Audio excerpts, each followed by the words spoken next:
بے حد رمضان دسدا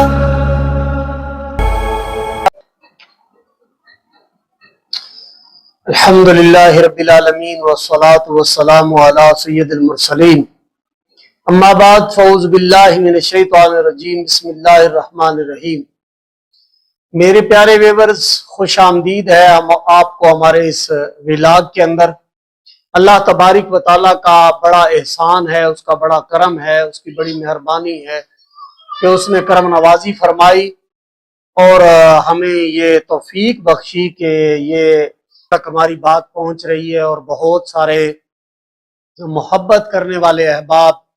جنہوں نے بڑی شفقت فرمائی، بڑی محبتوں کا اظہار کیا، جس کی وجہ سے ہم کچھ اس کام کے اندر جو ہے نا جی ہمیں اللہ تبارک و تعالیٰ نے کامیابی عطا فرمائی۔ اصل مقصد میرے پیارے ویورز یہ ہوتا ہے کہ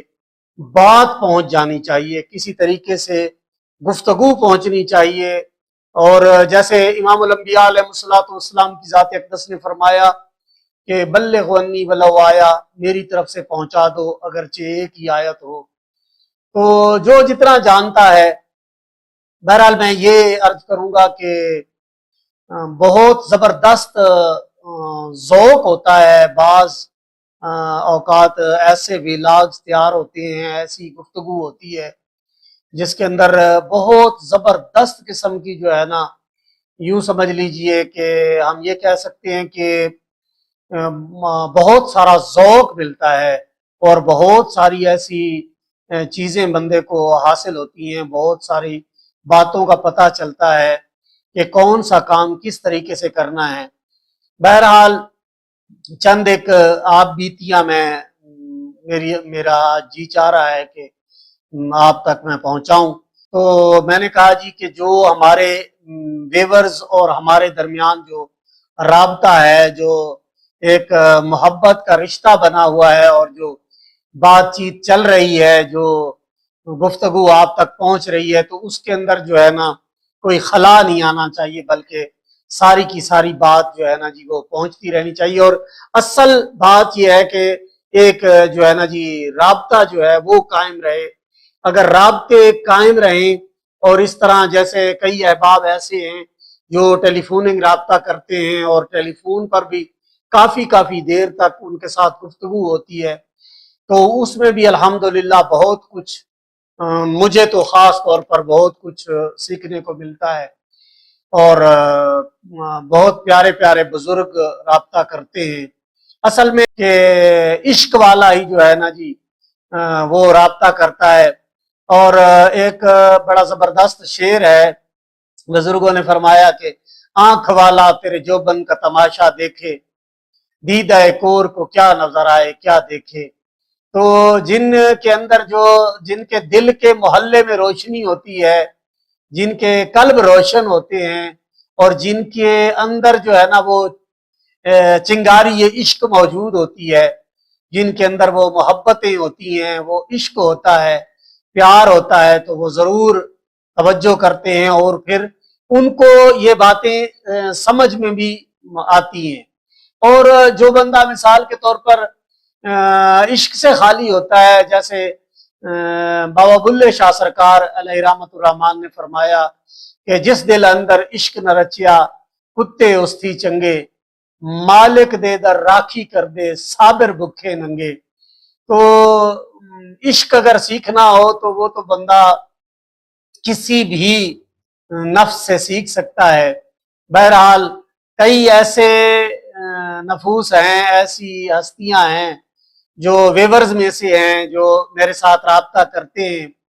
تو میں تو اپنے آپ کو ان کی قدموں کے خاک کے برابر بھی نہیں سمجھتا۔ تو ان میں سے اکثر احباب یہ احکامات جاری کرتے رہتے ہیں، اور مجھے حکم دیتے رہتے ہیں کہ آپ بھی ولاگ بنائیں اور گفتگو کریں۔ اگر ہم بیزی ہوتے ہیں اور کسی سلسلے میں مصروف ہو جاتے ہیں تو آپ ولاگ بنا کے اپلوڈ کر دیا کرو، تاکہ ہمارا یہ جو سلسلہ ہے محبتوں کا یہ قائم رہنا چاہیے۔ بہرحال میں اپنی اگلی گفتگو کی طرف چلتا ہوں۔ تو ایک واقعہ میری زندگی میں جو پیش آیا، ویسے تو بے شمار واقعات ہیں جو زندگی میں پیش آئے. تو کم و بیش 20-22 سال سے میری یہ سٹرگل جاری ہے کہ میں بزرگوں کے پاس جاتا ہوں اور ان سے ملاقات کرتا ہوں اور ان سے جو ہے نا جی کچھ جو محبت بھری باتیں ملتی ہیں تو اپنے دل کے گلدستے میں ان کو سجانے کی کوشش کرتا ہوں. تو بہت ساری ایسی یادیں ہیں جو الحمدللہ میرے سینے کے اندر جمع ہو چکی ہیں. تو میں ایک مرتبہ فیصل آباد گیا تو وہاں پر میرے استاد صاحب رہتے تھے, حافظ محمد حسین ان کا نام تھا. تو ان کی بھی بڑی ایک عجیب سی داستان ہے, عجیب سی زندگی ہے. لیکن آج میں کچھ ایسا عرض کرنے لگا ہوں جو میں نے اپنی آنکھوں سے دیکھا اور وہ واقعی مجھے حیران کر گیا اور بہت کچھ اس میں سے مجھے سبق حاصل ہوا. تو میں ان کے پاس, حافظ صاحب کے پاس پہنچا تو صبح سے لے کے شام تک میں وہاں بیٹھا رہا. اب حافظ صاحب سے پیار ایسا تھا, محبت ایسی تھی کہ وہ محبت اتنی دیتے تھے, پیار اتنا کرتے تھے کہ کئی مرتبہ جی چاہتا تھا ان کے پاس آنے جانے کا دل کرتا تھا. اور ان سے کچھ جو سیکھنے سکھانے کا سلسلہ چلا وہ بھی اس وجہ سے چلا کیونکہ ان کے جو پیر و مرشد تھے ان کا مزار یہاں منکیرا کے اندر تھا. تو وہ اکثر فرمایا کرتے تھے کہ جو ہے نا جی ہمیں تو منکیرا کی مٹی سے بھی پیار ہے. تو اس وجہ سے پھر ہماری قسمت جاگی اور ان سے ملاقات ہوئی اور بہت سارے معاملات انہوں نے سکھائے. تو میں وہاں ان کے پاس پہنچا, صبح سے لے کے شام تک میں بیٹھا رہا. تو لوگ آتے رہے, وہ مطلب دم درود کرتے تھے, کوئی بیمار ہوتا تو اس کو دم کر دیتے اور تعویذ وغیرہ دیتے, اور اس طرح کا ان کا ایک سلسلہ تھا. تو شام ہو گئی, جب شام ہوئی نا تو لوگ سارے چلے گئے. تو مجھے فرمانے لگے کہ تمہارا کیا ارادہ ہے, اب کیا پروگرام ہے, اب یہیں بیٹھو گے میرے پاس رہو گے یا تمہیں واپس گھر جانا ہے یا تمہارا کیا پروگرام ہے. تو میں نے عرض کیا کہ حضور معاملہ یہ ہے کہ میں یہاں فیصل آباد پہنچ گیا ہوں, تو اب آگے جو ہے نا جی یہ لاہور جو ہے اس کو میں تو کہوں گا لاہور شریف یعنی مرکز الاولیاء ہے اور بڑی بڑی بزرگ ہستیاں وہاں پر موجود ہیں. تو میں نے مطلب ارادہ کیا, میں نے کہا جی علی بن عثمان الحجویری حضور داتا گنج بخش کی بارگاہ میں نے حاضری دینی ہے. تو میرا جی چاہ رہا ہے کہ میں 2-2.5 گھنٹے کا سفر ہے تو میں وہاں سلام کرتا ہوا پھر واپس گھر کی طرف لوٹوں گا. تو وہ مجھے فرمانے لگے کہ اچھا چلیں, آپ نے جانا بھی ہے نا تو چلیں آپ راہداری لے کر جائیں. تو اب یہ کم و بیش 15-20 سال پہلے کی بات ہے, تو میں نہیں جانتا تھا, مجھے نہیں سمجھ تھی کہ یہ راہداری کیا ہوتی ہے. بہرحال انہوں نے جو ہے نا جی ایک مجھے نقش دیا اور وہ کہا جی کہ یہ آپ اپنی نا جیب میں رکھ لیں. تو میں نے وہ جیب میں رکھ لیا. تو گاڑی میں بیٹھا, وہاں لاہور قریب جو ہے نا تقریباً 1 بجے کا ٹائم ہوگا. تو میں وہاں پہ پہنچا یا 12-12:30 بجے کا ٹائم ہوگا. بہرحال تو میں حضور داتا صاحب کی بارگاہ میں جب پہنچا نا تو ایک جنوبی دروازہ ہے, ایک وہ سونے والا دروازہ ہے نا, تو اس سے سامنے ایک گیلری جا رہی ہے. جو احباب وہاں پر گئے ہیں تو ان کی سمجھ میں آ جائے گی بات. تو اس دروازے سے میں داخل ہوا تو وہاں وہ جو جوتوں کا خیال رکھنے والے دوست بیٹھے ہوتے ہیں تو ان کو وہاں میں نے جوتا جمع کروایا. اور پھر آگے چلتے ہوئے نا میرے دل کے اندر ایک خیال پیدا ہوا کہ میں کسی سے ٹائم پوچھتا ہوں کہ اب رات کا ٹائم ہے تو وقت کیا ہو گیا ہے. تو پھر میں وضو کروں گا اور وضو کرنے کے بعد عشاء کی نماز ادا کروں گا اور اس کے بعد حضور داتا صاحب کی بارگاہ میں ان کے قدموں میں حاضر ہوں گا. تو جب میں وہاں پہنچا تو جہاں پہ حضور داتا گنج بخش علیہ رحمت الرحمان نے ایک جو ہے نا جی وہ ایک وہاں پہ پنگوڑا رکھا ہوا ہے جہاں پہ کھڑے ہو کر وہ نمازیوں کو خانہ کعبہ دکھایا تھا. تو اس جگہ پہ جب میں پہنچا اس سے تقریباً 5 یا 7 قدم کے فاصلے پر میں تھا. یعنی یوں سمجھ لیجئے کہ جو سونے والا دروازہ ہے حضور داتا گنج بخش علیہ رحمت الرحمان کی قدموں والی جانب, اس کے آگے سے میں گزر رہا تھا. تو ایک شخصیت کھڑی ہے جن کے سر کے بال بھی کالے تھے، داڑھی کے بال بھی کالے تھے، اور سفید رنگ کا انہوں نے نا وہ ایک یعنی قمیض پہنی ہوئی تھی اور نیچے چادر باندھی ہوئی تھی. تو یہ جو ہے نا زیب تن کیا ہوا تھا اور پلر پکڑ کے کھڑے تھے. حضور داتا صاحب کے مزار انور کا جو کونے والا وہ پلر ہے وہ پکڑ کے کھڑے تھے، اور اس میں وہ یہ الفاظ کہہ رہے تھے کہ یا اللہ سرکار دی امت دی خیر فرما، یا اللہ سرکار دی امت دی بخشش فرما. اچھا، یہ اکثر نا یہ چیز میری مطلب منقبت کے اندر، دعاؤں کے اندر جو ہے نا یہ چیز شامل ہوا کرتی تھی. تو ان بزرگوں کی طرف دیکھ کے نا مجھے بڑا پیار آیا کہ یار کیسا زبردست یہ جو ہے نا جی جملہ زبان سے نکال رہے ہیں، اور کتنی زبردست یہ دعا کر رہے ہیں. تو انہوں نے ایک ہاتھ جو ہے نا پلر سے مطلب ایک ہاتھ پلر کے اوپر ہی رکھا اور دوسرا ہاتھ پیچھے چھوڑ دیا اور میری طرف متوجہ ہوئے، اور مجھے فرمانے لگے کہ ہاں جی قاری صاحب آپ آ گئے ہیں. اچھا اس طرح ہے کہ 1:15 ہو گیا ہے، آپ وضو کیجئے، وضو کر کے عشاء کی نماز ادا کیجئے، اور عشاء کی نماز ادا کر کے پھر آپ حضور داتا صاحب کی بارگاہ میں حاضری دیجیے گا. تو میرے تو آسان خطا ہو گئے، یعنی کہ جو ترتیب میں نے لگائی دل کے اندر، یعنی جو 4 سوالات میں نے دل میں سوچے کہ پہلے کسی سے ٹائم پوچھوں گا، پھر وضو کروں گا، پھر عشاء کی نماز ادا کروں گا اور پھر حاضری دوں گا، تو اسی ترتیب کو قائم رکھتے ہوئے وہ بزرگ فرمانے لگے کہ ہاں جی قاری صاحب آپ آ گئے ہیں. اچھا یہ الفاظ اضافی تھے، یعنی کہ میری کبھی ان سے ملاقات نہیں ہوئی تھی، کبھی میں ان کو ملا نہیں تھا، زندگی میں پہلی مرتبہ ملاقات ہو رہی تھی. تو بڑا حیران کن منظر تھا. تو بڑا مطلب میرا نا دل کو بڑا سکون حاصل ہوا، اور یقین کریں کہ میرے چہرے پر مسکراہٹ آ گئی کہ یار یہ بابا جی جو کھڑے ہیں، یہ جو بزرگ کھڑے ہیں، تو یہ اتنا ان کا کشف کھلا ہوا ہے، اتنا ان کا سینہ کھلا ہوا ہے. بہرحال اتنی چیزوں کی سمجھ نہیں ہوتی تھی اس وقت، وہ تقریباً 20 سال پہلے کی بات ہے. تو بڑی مطلب نا خیر ذوق بہت زبردست ملا. تو میں نے نا پھر کوئی سوچی نہیں بات اس کے اوپر، نا ادھر ادھر خیال نہیں کیا، سیدھا میں وضو خانے گیا، وہاں پہ میں نے وضو کیا، وضو کر کے عشاء کی نماز ادا کی، اور عشاء کی نماز ادا کرنے کے بعد جو ہے نا حضور داتا صاحب کی بارگاہ میں حاضری دی.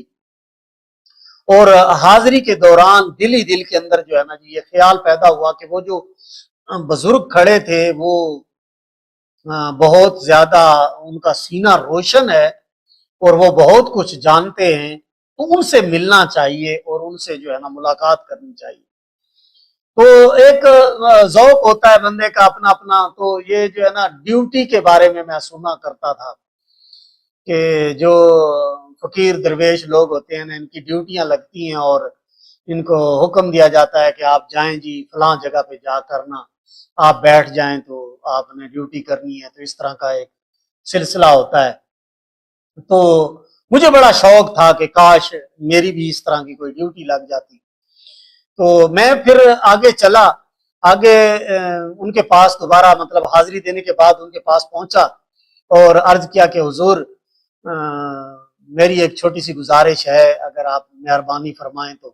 خیر وہ پھر دوبارہ سے میری طرف متوجہ ہوئے. اب وہ کھڑے تھے، کھڑے کھڑے جو ہے نا جی پلر پکڑ کے بار بار یہی دعا کرتے جا رہے تھے کہ یا اللہ سرکار کی امت کی خیر فرما، یا اللہ سرکار کی امت کی بخشش فرما.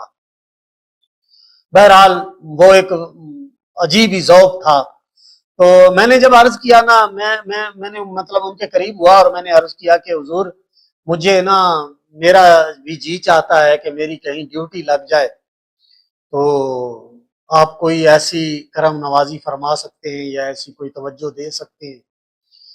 تو انہوں نے یکا یک جو ہے نا جی حضور داتا صاحب علی بن عثمان الحجویری حضور داتا گنج بخش کی جو ہے نا جی ان کے گنبد کی طرف، مزار کے گنبد کی طرف ایسے اوپر کی طرف نظر اٹھائی، دیکھا اور فرمانے لگے، مطلب عرض کیا حضور داتا صاحب کی بارگاہ میں کہ یہ بچہ آیا ہے جی اس کی بھی مہربانی فرمائیں حضور داتا صاحب اس کی بھی ڈیوٹی لگا دیں. اب میں ان بزرگوں کے نا تھوڑا قریب ہو کے نا تو بیٹھ گیا نیچے. نیچے بیٹھ کے تو میں اس چیز کا انتظار کرنے لگا. اب وہ چیزیں جو ہیں کتابوں کے اندر پڑی ہوئی تھی تو ایک تخیل بنا ہوا تھا, ایک خیال بنا ہوا تھا کہ شاید اس طرح سے, یعنی جیسے جیسے وہ مطالعہ کیا اور کتابوں کے اندر پڑھا تھا تو وہ ذہن میں وہی سکیچ تھا کہ کوئی آئے گا اور مجھ سے ہم کلام ہوگا اور مجھے کہے گا جی کہ آپ پاکستان کے فلاں علاقے کے اندر چلے جائیں, فلاں جگہ بیٹھ کر آپ کے یہ ذمہ کام ہے, یہ آپ کی ڈیوٹی ہے اور اس طرح کر کے آپ نے فلاں جگہ پہ جا کے رہنا ہے. تو اب میں اس خیال کے اندر بیٹھا تھا تو کافی دیر گزر گئی بیٹھے بیٹھے انتظار میں نا,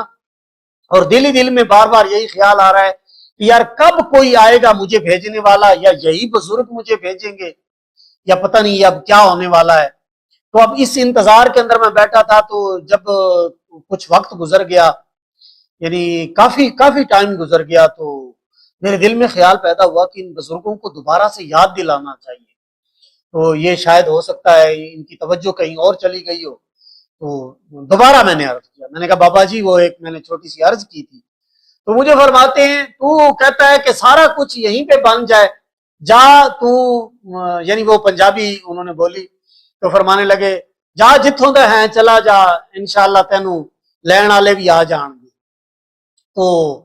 میں نے جو ہے نا جب یہ بات سنی نا تو پھر میں سہم گیا اور مطلب بیٹھ گیا. اور اب ذہن میرا یہ بنا ہوا تھا کہ جب بھی کوئی کامل فقیر کوئی بھی بات کرتے ہیں نا تو ان کی بات کو فالو کرنا چاہیے, ان کی بات کو ماننا چاہیے. تو پھر میں نے زیادہ ان سے بحث نہیں کی اور خاموشی سے جو ہے نا میری واپسی ہو گئی. تو ایک راستے میں نا ایک دوست رہتے تھے, تو رات کو نا میں ادھر ان کے پاس گزر گیا, مطلب ان کے پاس چلا گیا اور ان کے پاس رات کو میں رہا. صبح جب میں اٹھا نا تو جو ہے نا جی دو شخص آپس میں بات چیت کر رہے ہیں اور ان کی آواز پہ میری آنکھ کھلی. اب مجھے زیادہ عرصے کی بات ہے, مجھے اس طرح صحیح سے یاد نہیں ہے کہ اس دن میں فجر کی نماز پڑھ کے دوبارہ سو گیا تھا یا وہ فجر سے پہلے کا وقت تھا, مطلب اس طرح وہ مجھے اتنی وضاحت یاد نہیں ہے. بلکہ جہاں تک مجھے یاد پڑتا ہے شاید اشراق چاشت کا ٹائم تھا. ہو سکتا ہے اس دن میری وہ شاید نماز قضا ہو گئی تھی یا کچھ اس طرح کا سلسلہ ہو گیا. بہرحال وہ مطلب وہ دو شخص باتیں کر رہے ہیں اور ان کی باتوں پہ ان کی آواز پہ میری آنکھ کھلی. تو میں کچھ فاصلے پہ ایک کمرہ تھا تو اس کے اندر سویا ہوا تھا, وہاں ان کی بار بار آواز آ رہی تھی, وہ آپس میں بحث کر رہے تھے. میں اٹھ کے ان کے پاس آ گیا, پاس آ کے ایسے قریب چارپائی رکھی ہوئی تھی اس کے اوپر میں بیٹھ گیا. تو اب وہاں بیٹھ کے نا تو میں ان کی باتیں سننے لگا. تو ایک شخصیت جو ہے وہ بار بار کہہ رہی ہے کہ جی مجھے تو ابھی جو ہے نا بندہ چاہیے, مجھے تو ابھی بندہ چاہیے. اب وہ جو سامنے والے جن سے وہ ہم کلام تھے تو وہ میرے دوست تھے جن کے پاس میں رات کو ٹھہرا تھا. تو وہ بار بار کہہ رہے ہیں کہ یار میں آپ کو اچانک سے بندہ کہاں سے دے دوں, اچانک سے بندہ کہاں سے دے دوں. تو اچانک ان کی میرے اوپر نظر پڑتی اور کہتے ہیں یہ قاری صاحب کس مرض کی دوا ہے. اچھا, تو وہ کہنے لگے ٹھیک ہے جی یہ وہ سارا کام کر سکتے ہیں تو ان کو بھیج دیجئے. تو وہ مجھے کہتے ہیں چلیں جی آپ قاری صاحب آپ مہربانی کریں, تو یہ بہت زیادہ ضروری ہے, یہ وہاں پہ جو ہے نا جی جنگ کے قریب ایک علاقہ ہے تو وہاں پہ ایک مسجد تھی, تو وہاں پہ آپ نے نماز پڑھانی ہے, تو وہاں جو ہے نا جی آپ فوری طور پہ چلے گئے. خیر میں تو اس انتظار میں تھا کہ مجھے کوئی ایسے حکم ملے گا تو میں فوری طور پہ وہاں چلا جاؤں گا. اب وہ میری زندگی کا فرسٹ ٹائم تھا, یعنی میں نے کبھی جو ہے نا جی یہ نماز وغیرہ پڑھانے کا سلسلہ ایسا میرا نہیں رہا تھا. خیر تعلیم حاصل کی تھی لیکن کبھی ہوتا تھا کہ جو ہے نا جی کبھی ایسے نماز پڑھا دی, تو یعنی باقاعدہ ترتیب سے جیسے یہ کام کیا جاتا ہے نا تو ایسے میں نے نہیں کیا تھا. خیر میں ان بزرگوں کے ساتھ جو اس وقت یہ ناظم وغیرہ ہوا کرتے تھے تو وہ اس علاقے کے ناظم بھی تھے اور صوفی صفدر علی ان کا نام تھا, تو ان کے ساتھ میں جو ہے نا جی چلا گیا. تو وہاں جا کے جو ہے نا جی ایک دو دن جب میں مطلب نماز پڑھا چکا نا تو اچانک ایک درویش آئے مجھے ملے اور مجھ سے کہتے ہیں کہ آپ یہ مت سمجھنا کہ صرف یہ نمازیں ہی آپ نے پڑھانی ہے، نہیں، کچھ اور کام بھی آپ کے ذمہ ہے جی، مطلب اگر یہ میری ڈیوٹی میں شامل ہے۔ اب آپ یہ دیکھیں نا کہ وہ بندہ، مطلب وہ پچھلی جو کہانی تھی جہاں سے بھیجا جا رہا ہے، تو وہ سارا کچھ یعنی کہ وہ شخصیت جانتی تھی۔ تو یہ شواہد اس وقت ملتے ہیں بندے کو، یا یہ باتیں پتہ اس وقت چلتی ہیں کہ جب آپ کے ساتھ ایسی گفتگو کی جا رہی ہے جو واقعہ آپ کے ساتھ پیش آ چکا ہے، یا آپ کے ساتھ وہ معاملہ یعنی کوئی ایسا ہو چکا ہے اور آگے سے اس کی گواہی مل رہی ہے۔ تو جو وہ ان کا جملہ تھا نا جی کہ آپ نے بس ادھر نمازیں نہیں پڑھانی، کچھ اور بھی آپ کی ڈیوٹی لگائی گئی ہے، تو وہ میری اس پچھلی بات کے ساتھ وہ جو ہے نا جی وہ بات منسلک ہو رہی تھی، تو میں نے یقین کر لیا۔ اب کیا ہوتا ہے جی، دوسرے دن جو ہے نا جی ایک بندہ آ جاتا ہے میرے پاس، مطلب ایسے ہی خرقہ پوش درویش ہے، پھٹا پرانا لباس ہے، آ کے بڑی جو ہے نا جی ایسے مطلب اطمینان کے ساتھ، جیسے ہوتا ہے نا کہ جی میری تو بہت پرانی ان سے ملاقات ہے یا جان پہچان ہے، یا جیسے بے تکلف ہو کے جو ہے نا جی وہ آ کے اس میں جو میرا حجرہ تھا، جو کمرہ تھا جس میں میں رہتا تھا، تو ادھر آ کے جو ہے نا جی میرے کمرے کے اندر داخل ہو جاتے ہیں، ادھر بیٹھ جاتے ہیں، السلام علیکم کہہ کے وہاں بیٹھ جاتے ہیں۔ تو میں ان کی چہرے کی طرف دیکھنے لگ جاتا ہوں کہ یہ پتہ نہیں بھائی کون ہستی ہے، کیا معاملہ ہے۔ تو مجھے فرمانے لگے جی، مطلب اب مجھے یاد نہیں ہے، انہوں نے کچھ اپنا نام بتایا اور کہنے لگے جی کہ میرا سید فیملی سے تعلق ہے، تو فلاں جگہ پہ میری ڈیوٹی تھی، تو اب میں جو ہے نا جی ملتان میرا گھر ہے، میں ادھر جا رہا ہوں، تو زندگی میں ایک مرتبہ پھر آپ سے ملاقات ہو۔ تو وہ کہنے لگے جی ہم آپ کے مہمان ہیں، آپ کے پاس آئے ہیں، تو آپ ہمیں کچھ ناشتہ وغیرہ کروائیں، کچھ کھانا وغیرہ کھلائیں۔ اب میں وہاں سے اٹھا اور مطلب ان کے لیے کچھ ان کی ضیافت کی، چائے وغیرہ پلائی، ان کو کچھ کھانا وغیرہ کھلایا۔ وہ جب چلے گئے نا تو میں دل ہی میں سوچنے لگا کہ یار یہ مطلب یہ کیسے ہوگا کہ یہ جو سلسلہ ہے، مثال کے طور پر اگر اس طرح سے روزانہ میرے پاس کچھ بندے آئیں، کوئی بندہ یعنی روزانہ ایک بندہ بھی آئے، تو میری جیب تو اتنا ساتھ نہیں دیتی، تو یہ کیسے ہوگا یہ سلسلہ۔ تو بڑا حیران کن پھر ایک معاملہ پیش آیا کہ وہ آتے کچھ انجان لوگ جن کو میں نہیں جانتا تھا، مطلب وہ 10 منٹ کی، 15 منٹ کی، 20 منٹ کی، یا زیادہ سے زیادہ آدھے گھنٹے کی ملاقات ہوتی تھی، اور وہ آتے تھے اور ایسے میری ہتھیلی کھول کے اس کے اوپر پیسے رکھنے اور میری مٹھی کو خود بند کرنا، اور پھر کہنا جی یہ جی لنگر ہے، لنگر ہے، تو اس طرح کی بات کر کے تو چلے جانا۔ یعنی جو لوگ آ کے کہتے تھے جی کہ میں گھر جا رہا ہوں، تو پیچھے سے یہ بندہ آئے گا، اس کو آپ نے یہ کہنا ہے، یعنی یہ پیغام آپ نے دینا ہے، تو وہ الگ لوگ تھے، اور جو خدمت کرنے کے لیے آتے تھے وہ الگ لوگ تھے، لیکن ان کو بھی میں نہیں جانتا تھا۔ تو یہ تقریباً 2.5 سال تک یہ سلسلہ چلتا رہا۔ نہیں سمجھ آئی لوگ کہاں سے آ رہے ہیں، نہیں سمجھ آئی لوگ کہاں جا رہے ہیں۔ بہرحال اللہ تبارک و تعالیٰ نے جو ہم سے ڈیوٹی لینی تھی تو وہ ہوتا رہا سلسلہ۔ تو یہ اس میں کوئی احباب یہ بھی مت سمجھے کہ میں کوئی اللہ کا ولی ہوں یا میرے پاس کوئی ایسی طاقت ہے، نہیں بھائی، میں بڑا عاجز سا اور ایک سیاہکار سا انسان ہوں، میری کوئی ایسی حیثیت نہیں ہے، میری کوئی ایسی طاقت نہیں ہے۔ بہرحال یہ محبتوں کا سفر جاری ہے، اور ایک ذوق ہے، ایک محبت ہے، ایک عشق ہے کہ یار اللہ والوں کی بات کی جائے، اللہ تبارک و تعالیٰ کی ذات کی بات کی جائے، اس کے پیارے محبوب علیہ الصلوۃ والسلام کا ذکر کیا جائے، اور پیشہ وارانہ سسٹم سے ہٹ کے ہو۔ یعنی کچھ لوگ ایسے ہوتے ہیں کہ وہ ایک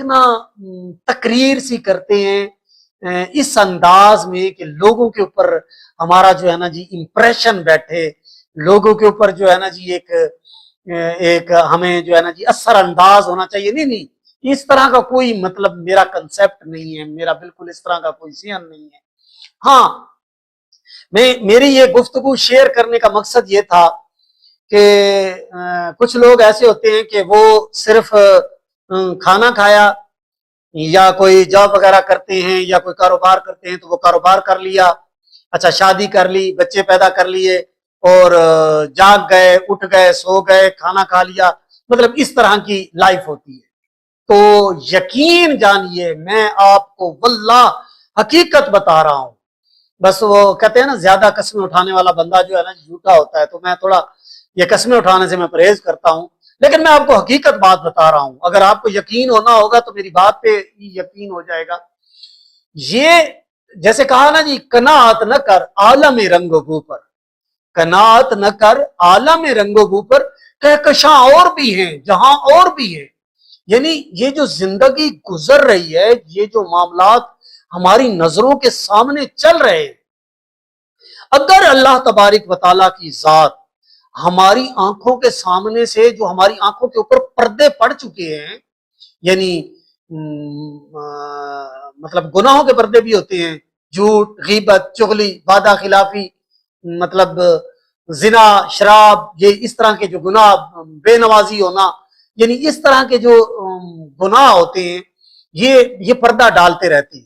اور سب سے زیادہ جو پردہ آنکھوں کے اوپر پڑتا ہے نا، تو مجھے ایک بزرگ، بالکل نوجوان بزرگ تھے، انہوں نے بتایا